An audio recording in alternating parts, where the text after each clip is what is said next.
Good evening, and thank you for tuning into tonight's Justice Now conversation.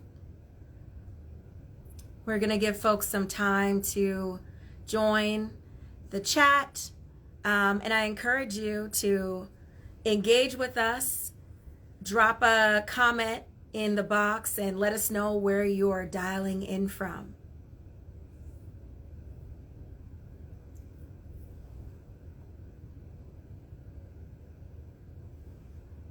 Good evening. Thank you for joining us.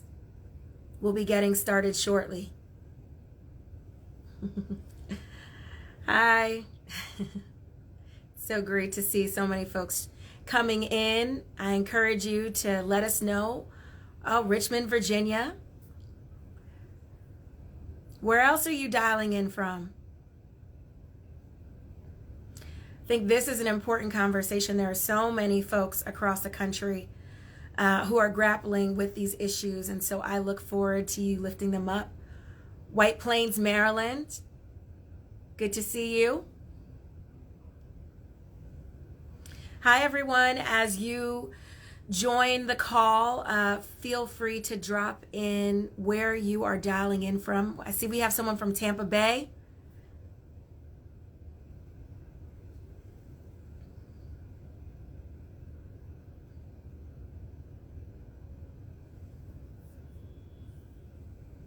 Great. We are looking forward to tonight's conversation. We're going to be talking about infrastructure. I know it's a topic that's been on the minds of many, and I'm looking forward to engaging with our guests this evening. They'll be joining us shortly. So feel free to drop a line. Let us know where you are, where you're based. We definitely want you to share any questions that you may have. And I will do my best to make sure we integrate them into the conversation. All right, let me check on our guests. Oh, looks we have one coming in.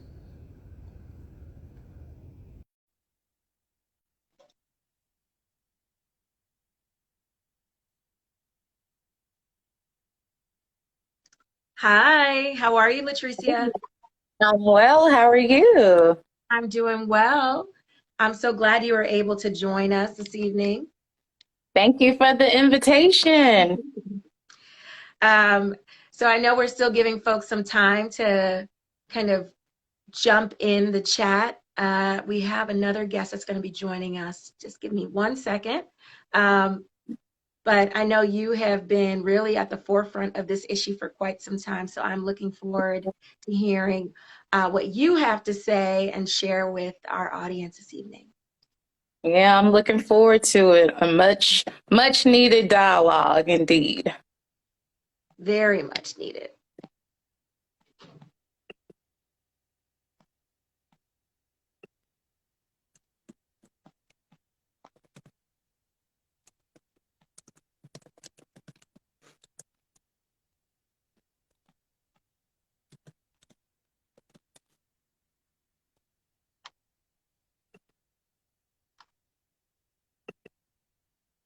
Okay.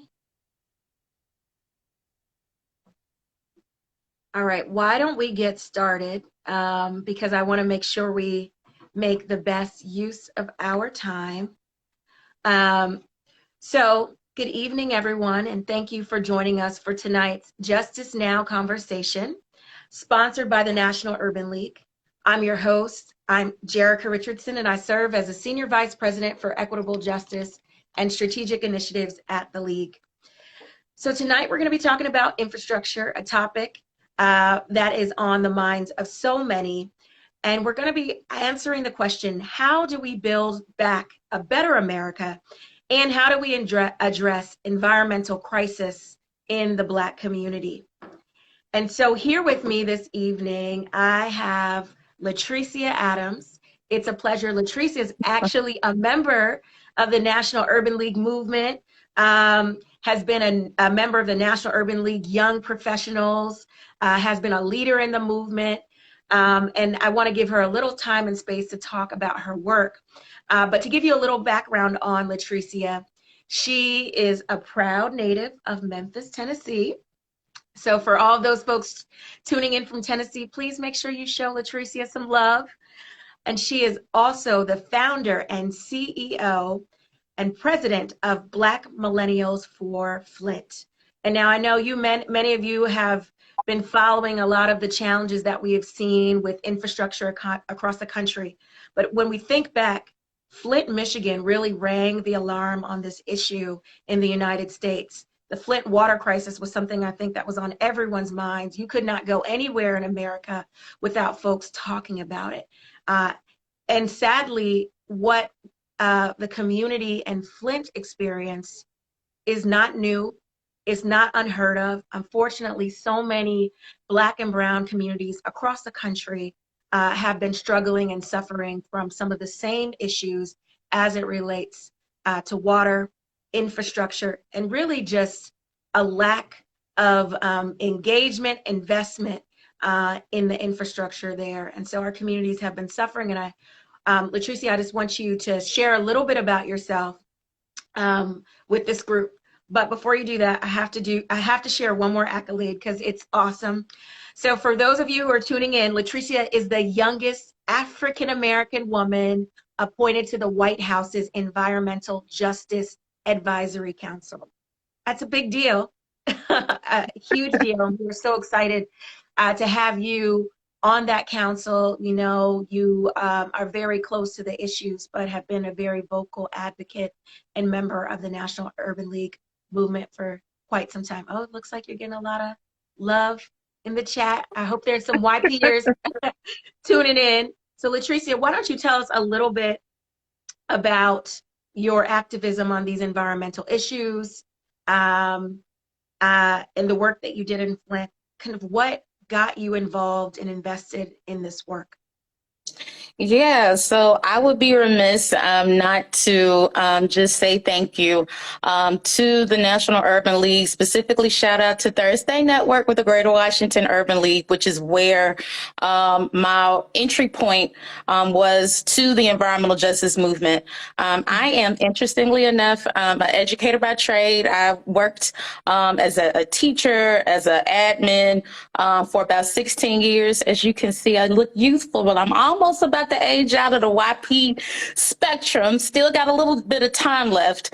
But it was through Thursday Network. At that time, I served as vice president and learned about the Flint water crisis. Like many of us at the time, we wanted to act immediately with getting water to the city. But, you know, we learned very early on that it's a systemic issue. And while, yes, direct services were needed, especially at the height of the Flint water crisis, we knew that implementation and changes in policy was critical, not just in Flint, but we also learned that it's Flint, Michigan's all throughout the country. Wherever you find Black and brown folk, you find environmental justice issues, whether it be in water and housing and soil. The list just kind of goes on and on. And so through the YP movement, through connections that I made literally at a new member orientation in 2016, met a young lady who's an environmental scientist, was a YP member at the time, and we you know, came up with this concept. We came up with, okay, we have to do something. And I never thought in a million years that it will grow into this very large movement with galvanizing young people, even to the point where now millennials are not the babies of the bunch anymore. We got Gen Z who are right there with us, behind us. But it's been an incredible journey that's still going. Well, thank you so much for your work, Latricia, and really sparking some of the work among millennials and others engaging in this space. So we go from Flint to where there was so much national attention, and I see we have been joined by Rakia Lumumba, who is our other guest for this evening. So Rakia takes us to Jackson. So I know you all have seen that Jackson, Mississippi has been in the headlines. And I want to give you a little context before I introduce Rakia. And I think it's important sometimes that we lift up the numbers, because it's very easy in this news cycle where we gloss over the impact on real people and the impact it has on real lives and real families. But in September of this year, for just 2 weeks, Jackson, Mississippi's 150,000 residents went without access to safe water after heavy rainfall. I'm not talking about hurricanes. I'm talking just heavy rainfall and flooding caused a major water plant to fail. 82% of the city's population in Jackson is Black, and nearly 25% lives in poverty. So for the first of those 2 weeks, residents could not flush toilets, schools shifted to virtual learning, businesses shoulder additional costs to meet health requirements, and a major medical facility's air conditioning system was compromised. So much happening just in that 2 week window. And so I wanted to lift that up and also welcome Rakia Lumumba. Rakia, we are so excited to have you because we know you are right in the middle of advocating in the midst of this crisis. Rakia is currently the executive director of the People's Advocacy Institute, and she's co-coordinator of the Electoral Justice Project. And so I want to, on top of that, we talked about Latricia serving on the White House's Environmental Justice Advisory Council. I do want to highlight that Rakia has been doing so much work in this space that she's been named a new activist by Essence Magazine and an emerging leader by the Congressional Black Caucus. Rakia, welcome. Thank you so much for joining us. Well, thank you. Thank you for having me. Thank you. It's really good to be on here with women who are doing amazing work out there. Appreciate all you're doing and looking for those examples so that we can follow suit. Well, we are so excited to have you. I love having two dynamic women on at the same time. There can never be enough Black girl magic for me. And I really want to kind of circle back to you, Rakia, to talk to us a little bit about your organization and a little bit more about what is happening in Jackson right now. Yeah. So my organization is the People's Advocacy Institute, and we are a nonprofit that operates here in Mississippi and throughout the South to really begin to initiate programs that we feel are more transformative, that lead us towards transformative justice. And so we do a number of different things. We have ending mass incarceration component of our work. We have what we consider co-governance, which is our People's Assembly work, where we increase access to government information, and the voice of the people in government decision making. And then we have a body of work called Investing in Community, where we really resource community members with the tools needed to meet their dreams of what public safety and public health should look like in our state. So helping them to develop programs. So very honored, created a lot of firsts in the states, done a lot. One of the things that we do is we launched the Mississippi Rapid Response Coalition. It is a coalition made up of 30 plus organizations across the state that come together during crises, whether caused by natural disaster or caused by infrastructure failures. And so what we saw this year was similar to what we've seen over the past couple of years. And so the water crisis in Jackson is not something that is new for us. The flooding exacerbated it to some extent, but even before the flooding, we were under a boil water notice and had been under a boil water notice for about 3 weeks prior to the flooding. In 2021, we had 225 days of boil water notices. And so when we talk about access to clean water, this has been something we've been dealing with for decades. And I say decades because I remember even as a child growing up here in Jackson, that you could not drink the water. I have not drank the water here. We've always had boil water notices. I don't know a time when we haven't.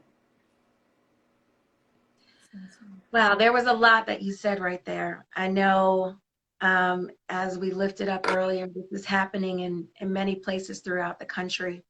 And I thank you for your leadership and really working to be able to respond to these crises. But I do want to take a step back because it is very frustrating to me that we even find ourselves in these predicaments to begin with. Mm-hmm. Recently there was the Infrastructure Investment and Jobs Act, which President Biden signed into law. And the act includes $55 billion for states to address water infrastructure. And I think it's a critical opportunity to invest in public health in disadvantaged communities. However, I have grave concerns about whether this investment is actually getting to the communities that need them the most.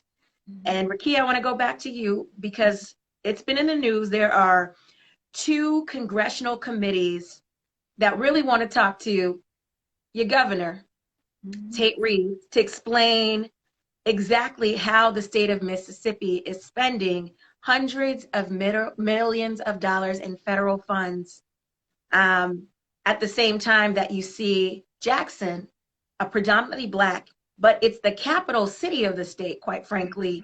They're struggling with crumbling infrastructure. Mm-hmm. Can Yeah. you explain that for me? I think a lot of folks would struggle when you're talking about funding to that magnitude. Where is the disconnect? Where are the gaps? Well, I mean, the gaps are pretty blatant. The gaps are related to classism. It's related to racism. It's related to a desire to take back what they consider the capital city, to take it back, to ensure that it is no longer Black-led.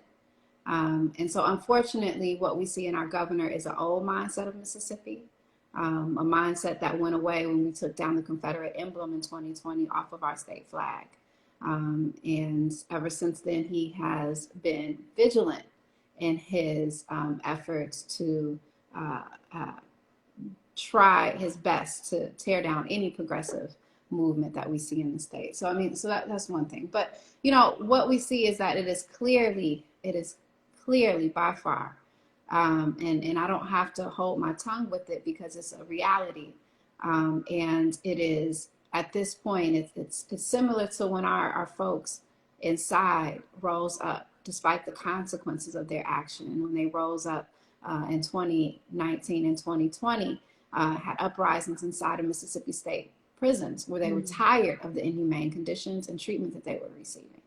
Well, now we're tired of not having access to infrastructure money. We're tired of fitting the bill. It's Jackson residents that have taken care of this water system over and over and over again, despite state neglect. Every single mayor administration that has come through the city of Jackson has requested funds for infrastructure since 1997. This governor has refused each time, right? And governors prior.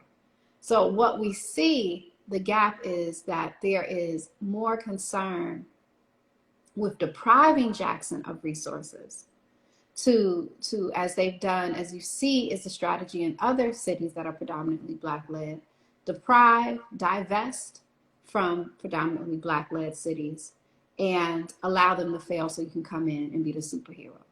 I give you examples. We have Detroit, right, where they took over the water system there. You have places,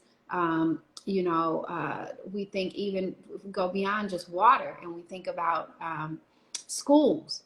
In 2017, the state tried to take our school district and we wouldn't allow it. It's very rare that a state fails in taking your school district, but we kept our school district as we kept our airport, which they tried to take, and now they're trying to privatize our water and we're not going to allow it, right? Keep our water dirty until you can privatize it? Absolutely not. We're going to keep our water clean and keep it public. And so what we see is we see some of the same things we see happening across the nation, but Jackson is experiencing it now. We are going to continue to fight for our rights.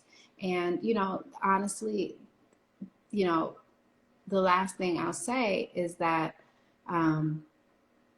Jackson is the capital, but it is also the largest city by 3 in the state. And so when our infrastructure fails, this is a large failing, right? This is not a couple of $100,000. This is something that must be fixed. We're also the only place where every legislator's office is located, and we're the only place where the capital in general, the state capital, the Supreme Court, federal court, all of the major courts, all of the major legislative offices are located. I mean, it's just ridiculous to see how they're treating us. So sorry for taking up so much time. But No, I mean, I think you laid the groundwork. We're seeing this struggle between local communities and the state. And so I think it really does bring us back to the infrastructure bill, which I think has a lot of promise and opportunity. And so, Latricia, I want to talk to you about how communities specifically can advocate, to their elected officials and others to make sure that they are getting their piece of that pie, right? That they are actually getting the funds that were intended to go to them and to address these issues. Yeah, I'm sorry. I just have to decompress a little bit. Sister, thank you so much for the work that you are doing in Jackson. And just know that you are not alone in this fight. You have warriors across this country that are willing to join forces against this. This is absolutely unacceptable. But to speak to that, the first thing that I would say is to absolutely demand transparency. Now, I will be quite frank.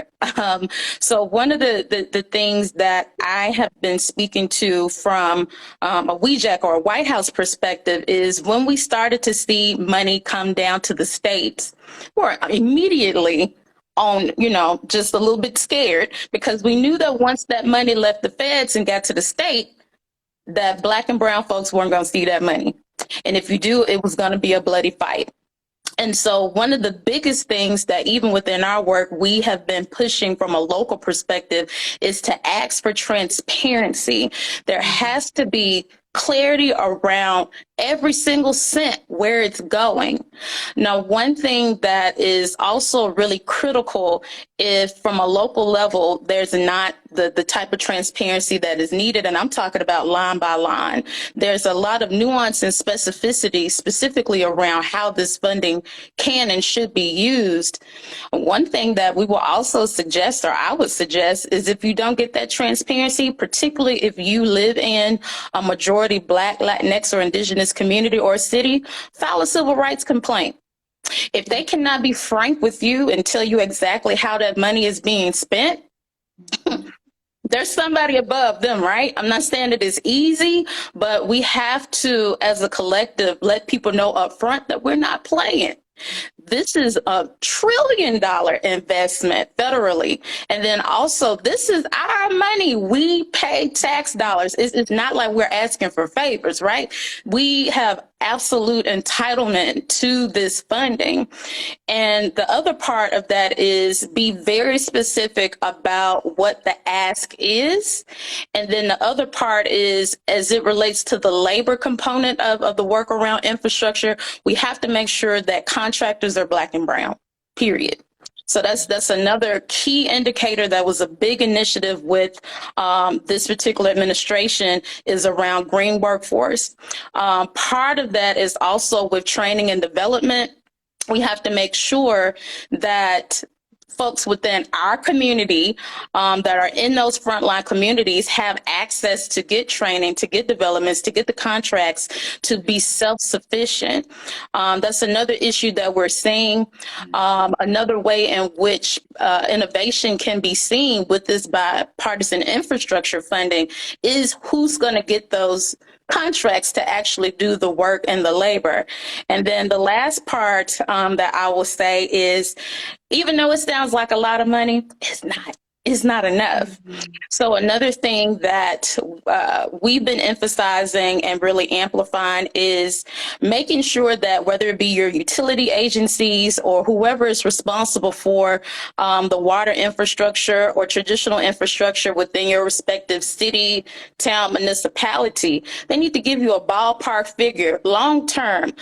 What is it going to take, for example, to replace all the lead service lines in the community? Give a ballpark figure. If it falls under the amount of money that you're allocating, then what's your long-term plan? If you just allocate $5 million to, for example, a city like Jackson, that's not enough. You're not going to touch all of the lead service lines or whatever infrastructure is needed in that city.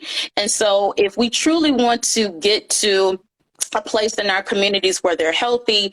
If this administration, and sometimes that means putting the pressure on governors, putting the pressure on states, we have to make sure that it's for the long haul and not just very silo for this one moment in time, because we're going to create the haves and the have-nots, and that's not going to push us forward to this environmental justice that we keep hearing about so frequently. I love that. And so, Rakia, feel free. Latricia, if there's anything that the other says that you want to jump in on, let's do it. I will say, I'll just make a few notes. We talked about reaching out and filing a civil rights complaint as an option. National Urban League is one of the oldest legacy civil rights organizations in the country, but we have many partners. There are many organizations that are willing to step in and support and help in that work.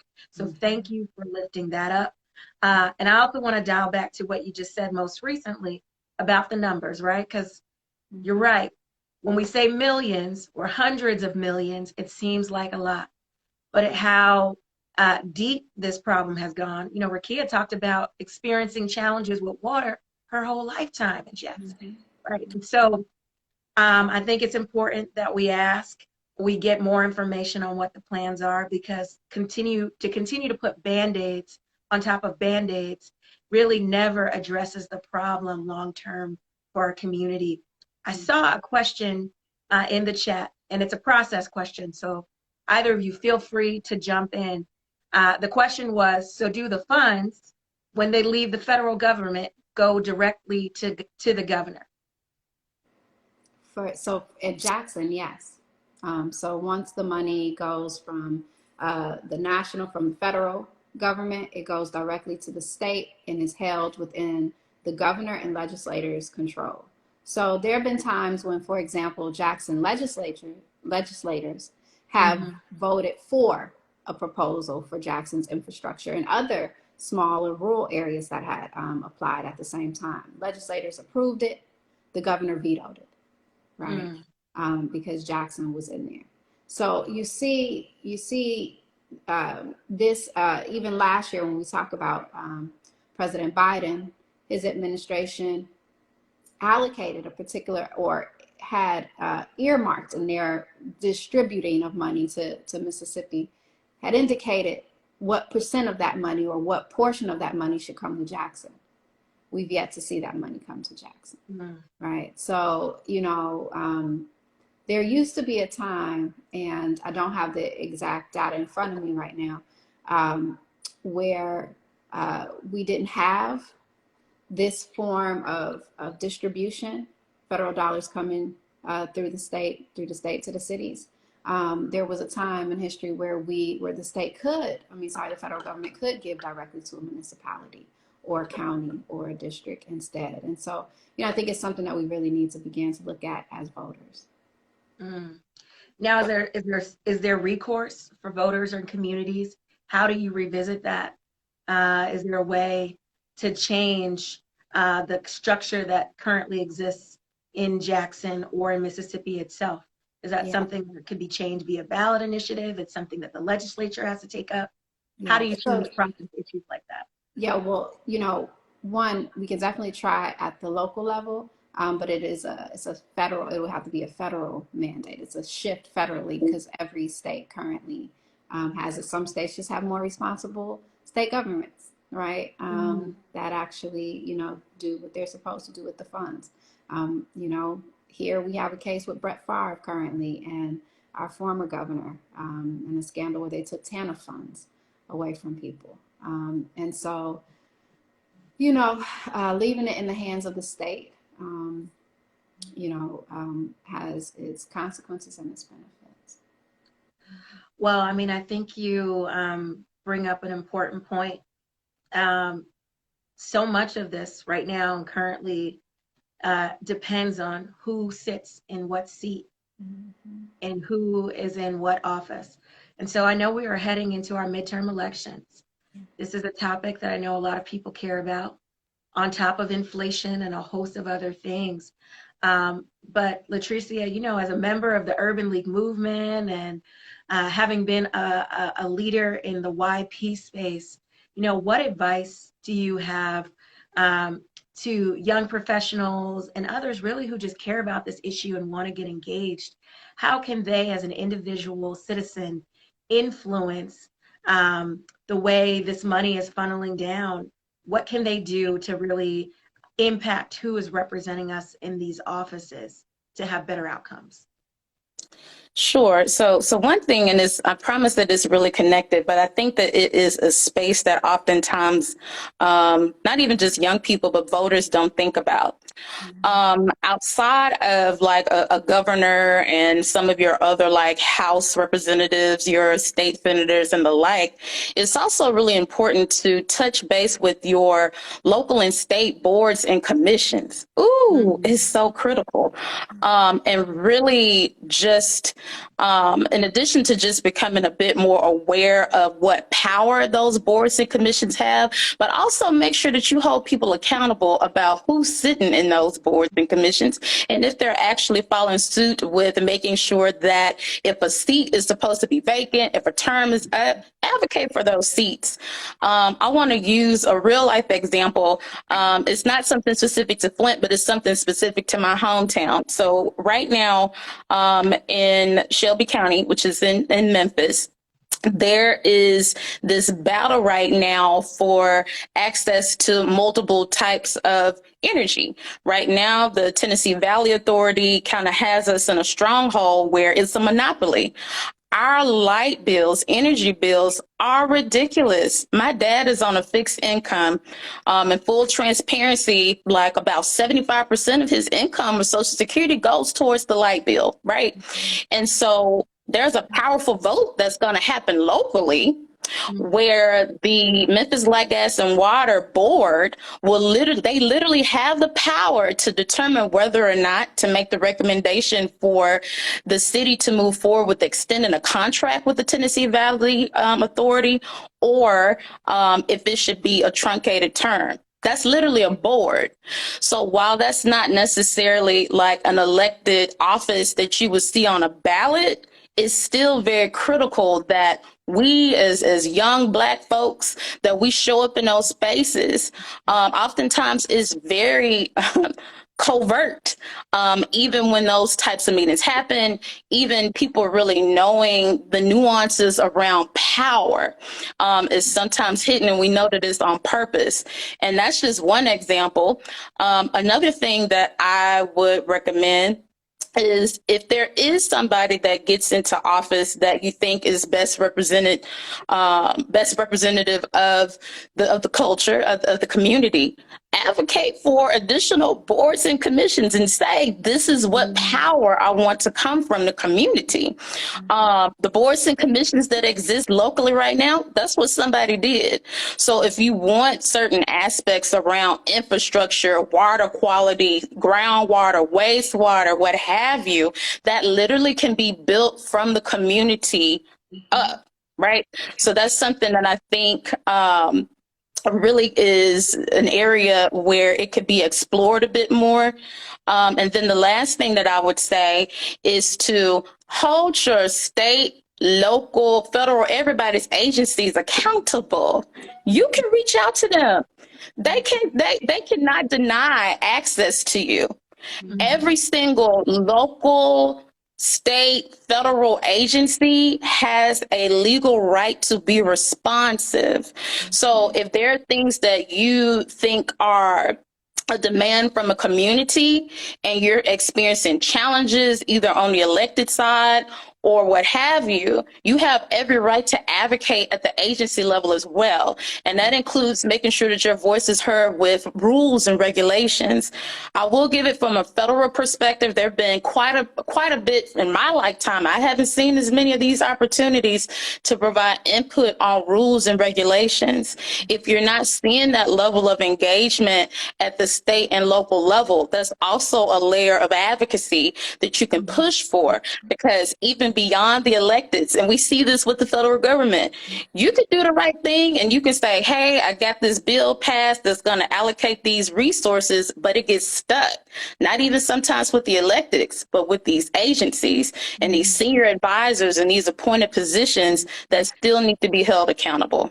So I'll stop there. I love it. All very important, because we have to make sure there is not only the legislation that we can advocate for, we have to make sure there's the actual execution. And sometimes we're in spaces where we pass laws on any number of issues, but the actual implementation and execution has not been built into the funding or the rollout. So we need to pay attention to it from the beginning of our advocacy to the end. We have to make sure that we come full circle. And I love that you talked about representation. Obviously, it's important. We often do these on these calls, talk about representation, as you said, from a political standpoint, and about being able to be represented on these boards. But I think, I'm happy that we're having this conversation, and I'm so glad to have this conversation with the two of you, because I don't think we also see enough representation in some of the spaces when we're talking about advocacy, or when we're talking about these government agencies, those who are charged with the implementation. So Rakia, I want to go back to you, just because I know you've worked in many spaces and worn many hats. I wanted to see if there are any thoughts that you had about representation or accountability, if you want to expand on any of the things that Latricia shared. Yeah, well, Latricia, thank you so much. I mean, just so many jewels you dropped today, and I really appreciate it. And we need to hear it. And it's just, so clear when you say it. The only thing I'll add about representation is that, well, I guess it's two things. One is that it doesn't matter if you're 2% of the population or 20% of the population or 54. Your representation is still equally as important, because your voice is as important. And so, I think about places like Arizona, where the Black population is low. It doesn't mean that we don't care about what happens to Black people in Arizona, right? Think about a place like Mississippi, where people will say, well, you're still only a minority at a state. How will you ever win like a governor's seat or anything like that that'll allow for more equity? And the reality is that,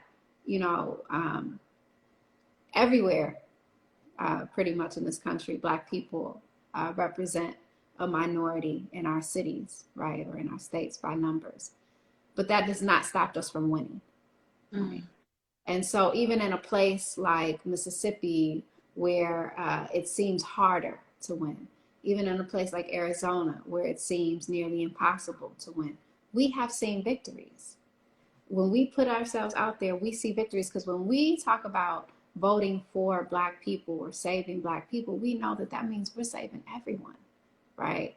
And so when we're talking about representation, it's important for us to really represent everywhere in every space that we're in, even when the cards are stacked high against us. So,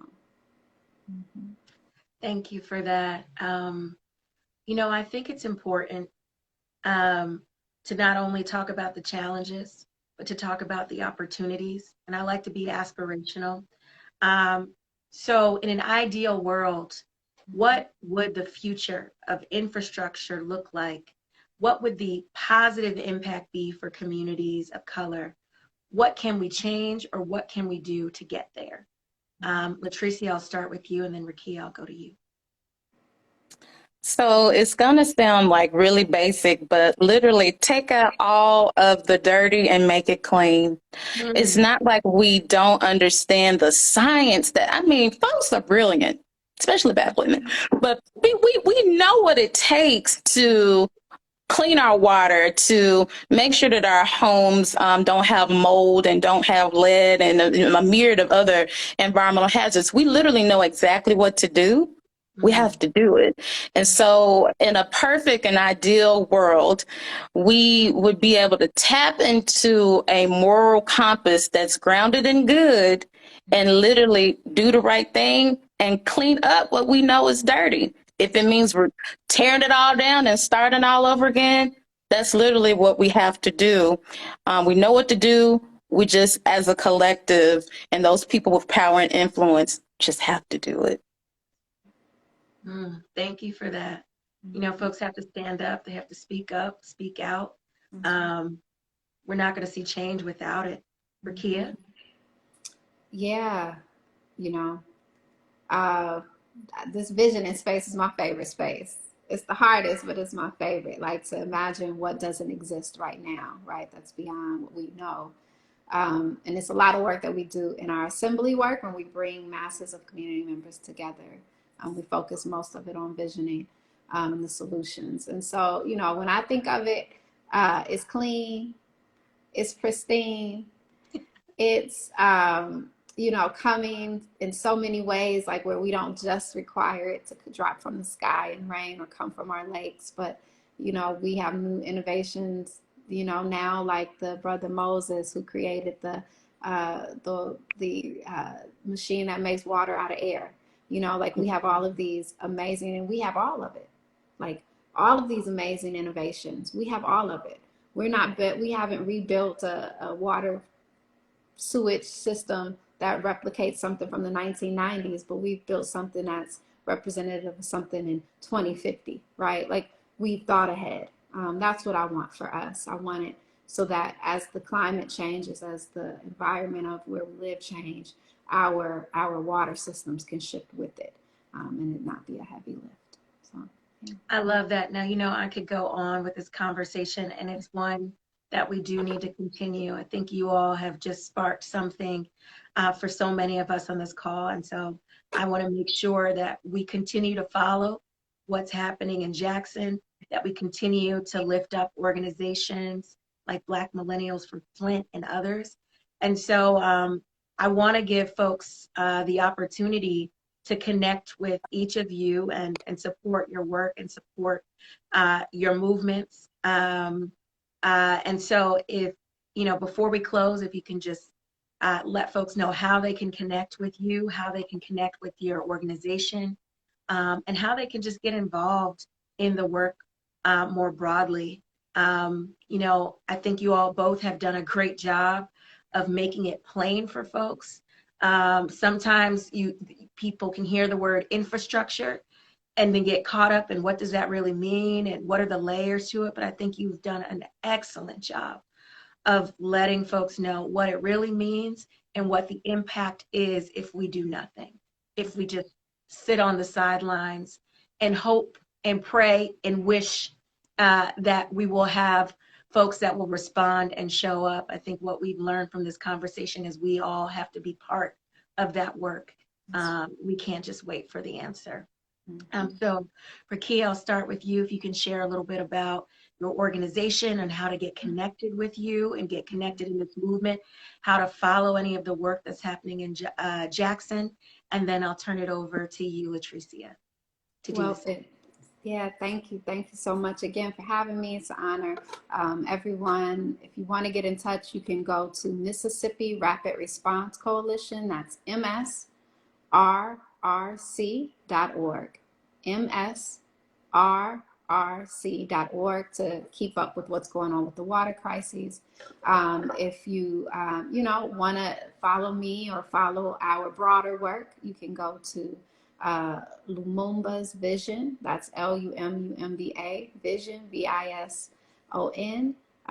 Or you can go to Jackson People's Assembly, and it's Jackson People's, JXN People's, PEOPLES, on Instagram, on Facebook, on all of the things. Stay connected with us, please. We need the support.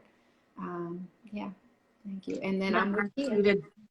Wonderful, Rakia. Can I ask you to drop that in, because I don't type that fast, but I know you know it inside and out. And while Latricia is talking, she can share some of her information. And then before we hang up, I want to make sure that you drop your information in as well. Yeah, so I'm gonna always uplift social media. No, it's okay. So follow us on Instagram at Black Millennials for Flint. That's the number 4. Make sure you put 2 N's in millennials. It's 2 N's. Also follow us on Twitter at BM4 Flint. You can also visit us on our website at www.blackmillennialsforflint.org. And then also, I want to uplift the work of Ms. Lumumba again. We had a wonderful opportunity to actually volunteer in Jackson. Was it last weekend? Everything is a blur. There's still work to be done in the wonderful city of Jackson. So I want to make sure that, resources is so heartfelt and makes me think about what happened in the city of Flint.